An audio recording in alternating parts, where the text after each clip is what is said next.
Hello, everyone, and welcome back to Common Sense Crypto Channel. As with you always, this is Rich doing another video today on XRP.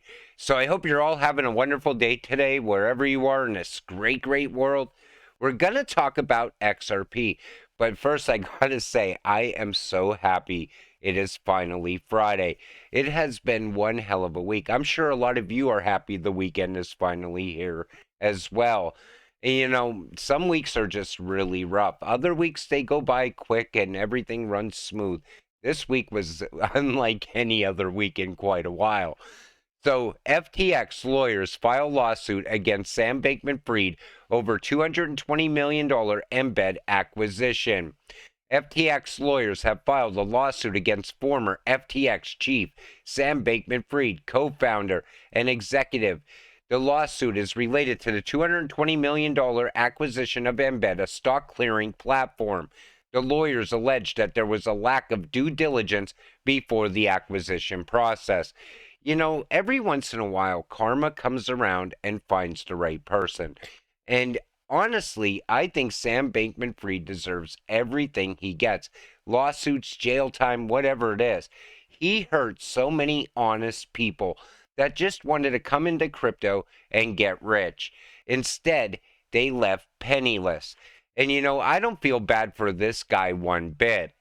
So could this be why Ledger did what they had done for the subscription of private keys? Take a listen. Private wallets. Now, those who talk about fiat currencies will say, hey, I've got a private wallet. You can't put conveniently $1 million in this. Federal government doesn't regulate it, but how much money can you put in it? In contrast, we're going to have a stablecoin system that's like an iceberg. Some will be above the water and we'll see it, but then you'll have private wallets below the water that will be a lot more efficient for tax evaders, drug dealers, and sanctions evaders. And that's exactly why they want to come after your crypto wallet. They want to know how much crypto me and you hold. And I don't like the fact of that at all.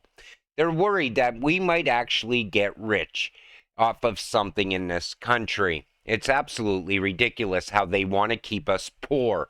Ledger dug itself into a deeper public relations hole when its support team said it is and always has been possible for the firm to extract its users' keys.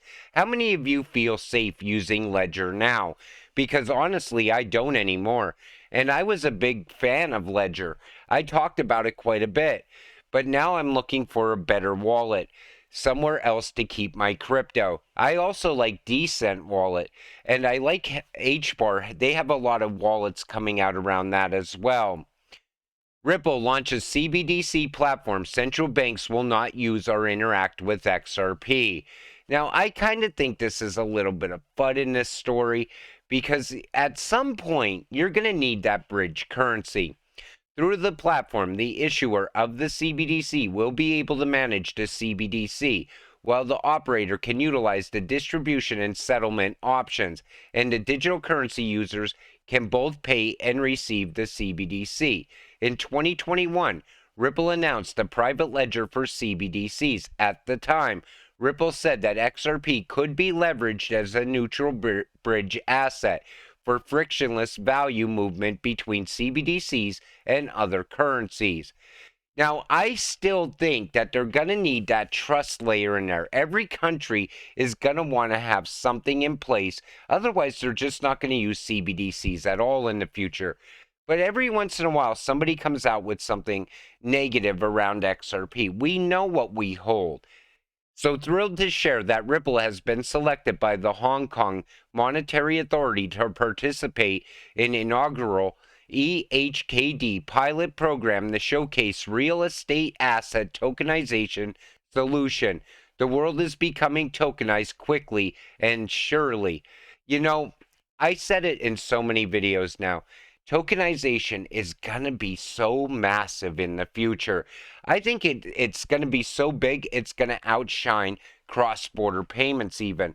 But the one thing I think will still have more value around XRP is on-demand liquidity.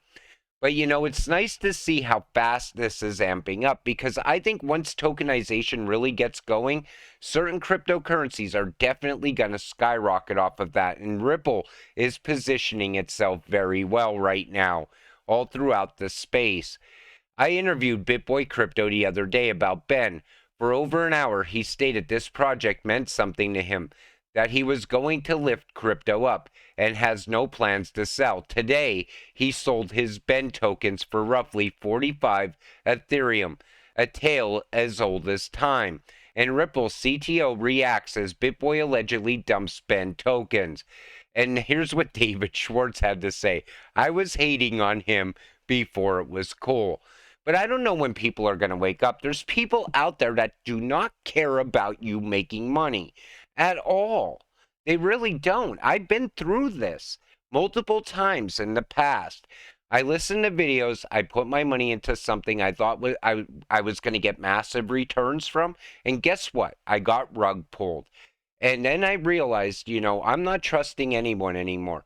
I'm going to start to educate myself around crypto. Then I found utility and never looked back. BitBoy's suggested amount required to become XRP millionaire implies a $6.70 price rally. So according to him, he's saying that you need 150,000 XRP tokens or more to become a millionaire. I'm going to tell you something right now. It's not about how much XRP you hold, but how long you can continue holding. Because if you think that $6.70 is the price point for XRP in the future, I think you're wrong. I think it's going to hit some very high numbers. Ripple is out there growing more and more all the time. Look at the XRP ledger. And like I said earlier in this video, tokenization is going to be trillions and trillions of dollars. Then you got to look at the climate, which they're still going to continue to push, and carbon credits. That's also going to be a multi-trillion-dollar industry as well. $6.70 is not the stopping point for XRP. Sounds like the House is in favor of regulating stablecoins. A vote against regulating stablecoins is a vote against protecting consumers. Take a listen. Hearing to discuss those key areas, I want to emphasize that the similarities between the two proposals are strong, and that's why we're not that far apart. Without action from Congress, however, offshore and opaque projects will continue to thrive, and stablecoin issuers will not feel confident to seek opportunities in the United States. And to echo the hearing title, stablecoins will not be stable. Thus, opposing legislation is not a vote in favor of consumer protection. Rather, it's a vote for putting consumers at risk by allowing a regulatory environment that pushes stablecoins further away from an appropriate U.S. regulatory oversight. We have the power to reverse this trend and cement the U.S. as the leading place for safe payments innovation. I look forward to the discussion today. I look forward to our witnesses' views. See, I think what's going to happen is we're going to see regulation around stablecoins before we see regulations around crypto. And I think the only hope we actually have is when Ripple wins against the SEC. That could give regulatory clarity to XRP. Ripple CEO, we have over $1 billion to deploy for growth beyond liquidity. And I like the fact that Brad is looking beyond liquidity. He's looking at the big picture. He's going after all the money. Like I said in yesterday's video, you got to look at carbon credits as the money, cross-border payments and on-demand liquidity as the money. But then it goes even beyond that. And Brad is always looking at where the money is. That's why I like to invest in XRP. I know that it's going to hit high prices in the future. Elizabeth Warren's bill won't stop money laundering, but it could ban crypto. Now, we know her whole purpose is to find out how much crypto me and you hold so we can pay our fair share of taxes on that crypto. But I think it goes beyond that. She doesn't understand crypto. It's easier for her to get rid of it than to ever talk about regulating it. But then you see what Brad Garlinghouse has to say about it. Take a listen. that there's a lot of caution out there in the investor community after a number of high-profile collapses in the crypto world. By getting in on the infrastructure more, are you trying to iron out some of the risk and volatility that's associated with this sector? Well, I think at its core, this is a bet about the long-term view of where digital assets and blockchain technologies are going to change how financial institutions manage and certainly transact. At the core, we think there's going to be a lot of examples where through tokenization, you're going to see assets that we think about trading today that are tokenized. And institutions need to think about how they store digital assets today, known as cryptocurrencies, but also those tokens of the future. BlackRock CEO Larry Fink talked about this being a multi-trillion-dollar asset business, and we think it's going to continue to grow. It's a great fit for us because it's really where Ripple has been throughout our history of focusing on infrastructure and solving real problems. See how Brad talked multi-trillion dollars. Let's continue. For real customers. A few years ago, back in 2020, you had a bit of a run-in with the SEC. Medico is based in Switzerland. It's got non-US employees, as far as I know. Was that part of the appeal, given that US regulators are cracking down more and more on cryptocurrency companies? Well, look, I think it's fair to say that the U.S. has made it as confusing as possible as to what the rules of the road are for the crypto industry. And frankly, it's why you're seeing entrepreneurship and investment flowing into other jurisdictions. Certainly, Europe has been a significant beneficiary of the confusion that has existed in the United States. And yes, as you described, the U.S. Securities Exchange Commission has really been at the forefront of that confusion. And unfortunately, that has encouraged companies like Ripple to invest more outside of the United States. About 95% of our customers are non-U.S. And this year, most of our hiring will be non-U.S. for some of those exact same reasons. Ripple, prior to this acquisition, we have about 800 employees. Medico has about 100 employees, as you described, almost all outside the United States, primarily in and around Europe. So we think it's a perfect fit, both from the type of customer, where we're trying to grow, where our customers are today. And so we're certainly very excited about it. You take notice how Brad said there's no clear rules of the road, but yet you always hear Gary Gensler say they have to follow the rules.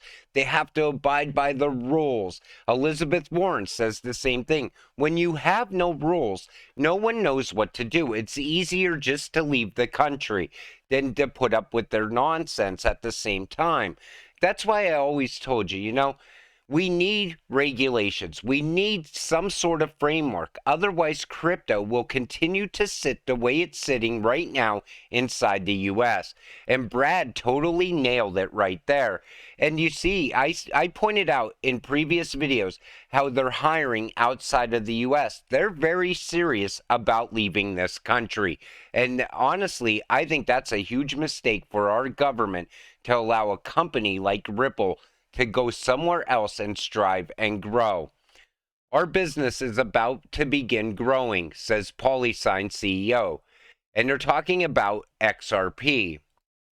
So McDonald stated that PolySign is starting to grow its XRP custodian business, and he's going to look into ways to land new customers for this top 10 cryptocurrency. So far, according to him, the company's clients prefer to store their Bitcoin and Ethereum. XRP does not come top of mind for them, McDonald shared, since these investors go for those assets that have a high market capitalization value. He also mentioned that there are customers who want to find a reliable custodian for their XRP.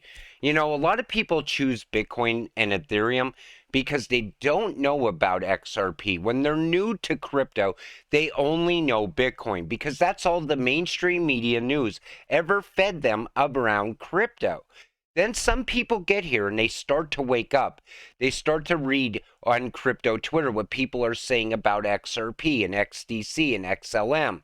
Then all of a sudden they go from being a Bitcoin maxi to becoming a utility maxi. And all they ever talk about going forward is XRP. They talk to their friends about it, their family about it, their coworkers about it. because all of a sudden they realize the value behind this cryptocurrency. That's why I always said, it might be hard to sell someone on XRP, but wait until the day you get rich off of it. Everybody's going to always look back and say, wow, I should have listened to you. I should have taken your advice back then, because it happens all the time. Then there's this. XRP Army has reacted to Bitcoin proponent Max Kaiser's recent comments on Ripple. Now, this guy, I think he's afraid of XRP. He's always talking about the SEC doing the right thing and shutting down Ripple. I think he knows once XRP gets regulatory clarity, that's it. It's gonna flip Bitcoin in the future. Think about the price of XRP once it gets clarity. Think about everybody talking about XRP all of a sudden.